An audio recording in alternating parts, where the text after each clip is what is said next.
Waalaikumsalam warahmatullahi wabarakatuh. Apa kabar semuanya Ibu yang di sini? Alhamdulillah sehat.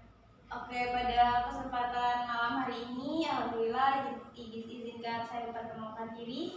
Nama saya Lilis Noviko, saya mahasiswi dari Politeknik Negeri Lampung. Di sini saya akan memberikan sedikit penyuluhan mengenai upaya meningkatkan kesuburan tanah pada lahan tanaman hortikultura dan padi.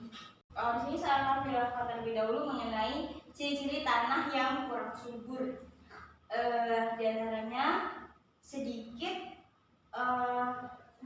tanaman yang tumbuh di sekitar wilayah tersebut, kemudian memiliki pH yang tidak netral.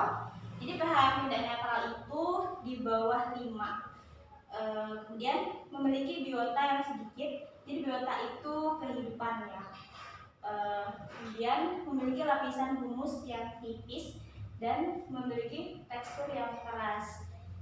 Tekstur itu maksudnya tekstur dari tanahnya itu ya. Selanjutnya ada beberapa faktor penyebab tanah itu kurang subur. Di antaranya alih guna hutan menjadi tanaman semusim, pola tanam yang salah, penggunaan pupuk kimia secara terus-menerus, terjadinya erosi, terjadinya pencucian unsur hara, terjadinya penguapan unsur hara bencana alam, limbah pabrik yang mencemari tanah, memasukkan bahan organik yang rendah. Selanjutnya ada beberapa cara untuk meningkatkan kesuburan tanah. Yang pertama itu istirahatkan tanah. Istirahatkan tanah itu maksudnya tidak ditanam secara kontinu. Jadi misalnya musim ini tanam semangka, setelah panen tidak langsung ditanam lagi gitu, dibiarkan terlebih dahulu tanah tersebut. Kemudian pemulsaan, maksudnya kita budidaya menggunakan mulsa. Yang terakhir pemberian pupuk organik. Nah, inti dari upaya kita untuk meningkatkan kesuburan tanah pada lahan kita yang akan saya berikan yaitu mengenai pembuatan pupuk organik ini, gitu Bu. Jadi pupuk organik itu pupuk yang tersusun dari materi makhluk hidup seperti pelapukan sisa-sisa makanan, sisa-sisa tanaman, sisa-sisa kotoran hewan dan manusia. Nah, lalu apa sih manfaat pupuk organik ini untuk tanah maupun tanaman? Yang pertama ada sebagai sumber hara tanaman lengkap. Jadi kebutuhan tanaman itu lengkap terdapat pada pupuk organik ini. Kemudian dapat memperbaiki struktur tanah. Jadi tanah yang keras tadi itu dapat gugur dengan pemberian pupuk organik ini. Selanjutnya dapat meningkatkan kapasitas tukar kation. Selanjutnya meningkatkan daya simpan air, meningkatkan aktivitas mikroba tanah, dan yang terakhir meningkatkan kualitas tanaman. Jadi begitu saja yang sedikit yang dapat saya sampaikan. Inti dari upaya perbaikan kesuburan tanah gitu. Kemudian di sini saya akan memberikan cuplikan mengenai video tentang bagaimana cara membuat pupuk organik itu Bu ya. Jadi nanti kita akan praktekkan, terlebih dahulu kita akan menonton bersama-sama. Setelah itu nanti dipersilakan bertanya jika ada yang ingin ditanyakan. Nah, setelah kita nonton bersama-sama video tadi,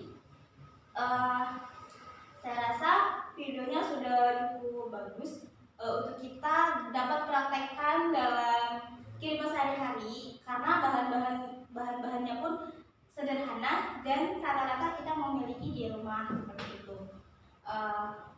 Kepada audiens yang ada di sini, apakah sudah paham sedikit-sedikit dengan yang saya sampaikan?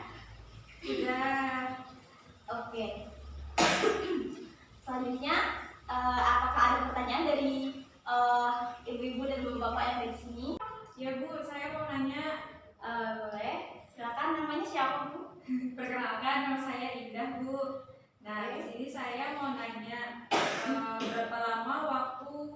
mengistirahatkan tanah dari tanaman sebelumnya, Bu? Mengistirahatkan tanah. Jadi sebenarnya maksud dari mengistirahatkan tanah itu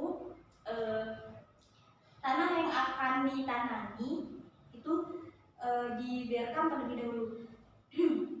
Rata-rata itu sekitar 1 sampai 2 minggu. Jadi maksudnya setelah tanah itu diolah, jadi dia didiamkan terlebih dahulu. Nah, sampai kita menyemai benih itu. Dan tujuannya juga agar unsur hara yang ada pada tanah itu kembali normal seperti itu. Biasanya didiamkan selama 1 sampai 2 minggu itu setelah pemberian pupuk organik ya Bu yang bagus. Nah, itu juga dapat meningkatkan kesuburan tanah. Dan sebenarnya yang direkomendasikan itu juga melakukan rotasi tanaman. Jadi misalnya 1 kali menanam semangka, kemudian diistirahatkan tanahnya, kemudian menanam tanaman yang lain yang mempunyai akar yang lebih dalam gitu. Soalnya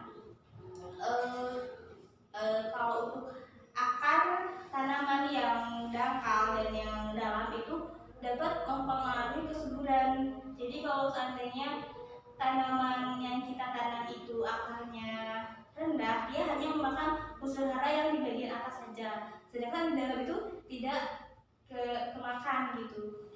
Nah, jadi kalau kita lakukan rotasi dengan tanaman yang akar lebih dalam itu bisa menyerap unsur hara yang lebih dalam, misalnya seperti dengan terong dan semangka seperti itu. Bagaimana Bu? Apakah sudah jelas? Iya Bu, sudah jelas. Terima kasih Bu. Baik, saya terima kasih kembali kepada Ibu Jayanti. Mungkin hanya itu yang dapat saya sampaikan di sini. Saya pikir Ibu di sini sudah lelah mungkin dari lahan tadi Bu ya. Mohon maaf kalau mengganggu waktunya, dan terima kasih atas kehadiran Ibu-ibu sekalian. Semoga ilmu yang kita dapatkan pada malam hari ini dapat bermanfaat. Apabila ada kekurangan atau kesalahan dalam penyampaian saya mohon maaf. Wassalamualaikum warahmatullahi wabarakatuh. Waalaikumsalam.